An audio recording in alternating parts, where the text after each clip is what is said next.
আর মাত্র 2টা দিন বাকি।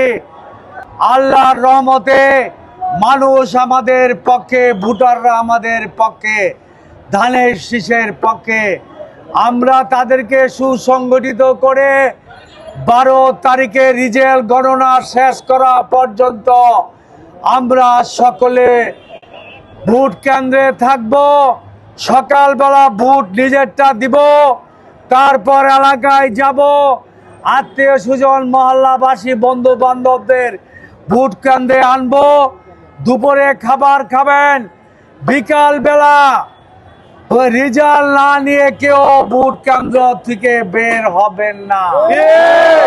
পুলিং এজেন্ডা যারা আছেন, আপনাদের দায়িত্ব ভিতরে সঠিকভাবে গণনা করে প্রিসাইডিং অফিসারের কাছ থেকে রেজাল্ট শিটটা সই করে আনা, এবং বাইরে আমরা যারা থাকব সকলে রেজাল্ট না নেওয়া পর্যন্ত শক্ত অবস্থানে থাকবেন। কারণ পতিত স্বৈরাচারের দোসররা বিভিন্ন রন্ধে রন্ধে প্রশাসনের বসা, আর তথাকথিত বেস্তের টিকিট বিক্রিকারীরাও বিভিন্নভাবে অপপ্রচার করছে। তাদেরও কিছু লোক ওই যে গুপ্তভাবে প্রশাসনে ঢুকেছে, এরা আওয়ামী দূষর চেয়ে আরো ভয়ঙ্কর। যারা মুনাফেক, যারা নিজের আদর্শ গোপন করে মিথ্যাচার করে, তাদের কাছে যেমন ইসলাম নিরাপদ নয়, সরকারি দায়িত্ব নিরাপদ নয়। সুতরাং এই তথাকথিত স্বৈরাচারের দূষর এবং জামাতের নামে গুপ্ত প্রশাসনের লোক, তাদের সম্পর্কে সাবধান থাকতে হবে, সতর্ক থাকতে হবে। 12 তারিখ সকাল থেকে রেজাল্ট নেওয়া পর্যন্ত কেন্দ্রে থাকতে হবে। শান্তিপূর্ণভাবে কোনো অবস্থায় কারো উস্কানিতে পা দিবেন না। তারা কোনো কেন্দ্রের ইলেকশন বন্ধ করার পায়তারা করতে পারে। এবং ভিতরে আমাদের পুলিং এজেন্টদের বলবো, প্রথমে আপনারা ব্যালট পেপার এবং ব্যালট বাক্স মিলাবেন, তারপরে আবার গণনার আগে কতগুলি বাক্স হয়েছে, কতগুলি ব্যালট পেপার বাকি আছে মিলাবেন, তারপর বাক্স ঢালবেন। বাক্স ব্যালট পেপার প্রথম সব গণনা হবে, তারপর বাছাই হবে।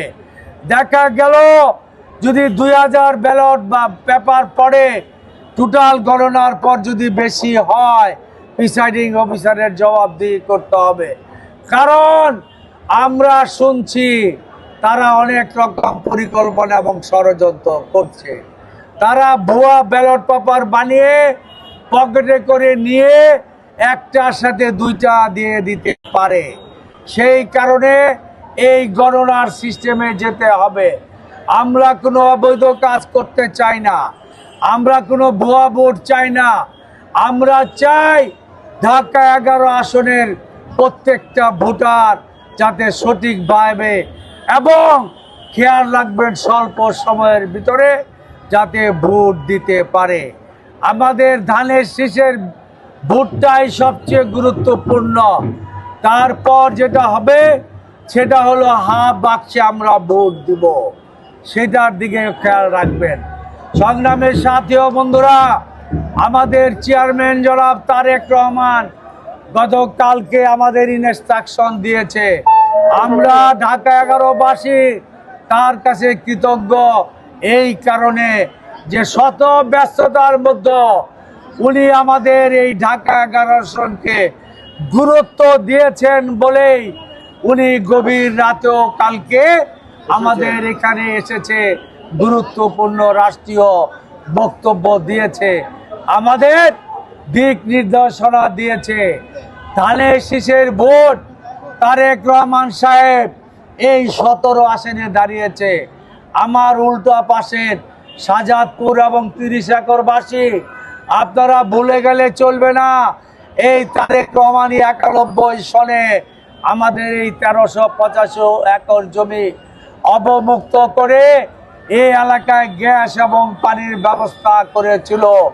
আজকে উনি নিজে ধানের শীষের পক্ষে গুলশান, শাহজাদপুর এবং আজকের এই 30 করে দাঁড়িয়েছে। আপনারা, আমি বিশ্বাস করি অতীতে তারেক রহমান বিএনপির কর্মকাণ্ডের কথা মনে রেখে আপনারা সকলে ধানের শীষে গুলশানে তারেক রহমানকে ভোট দিবেন।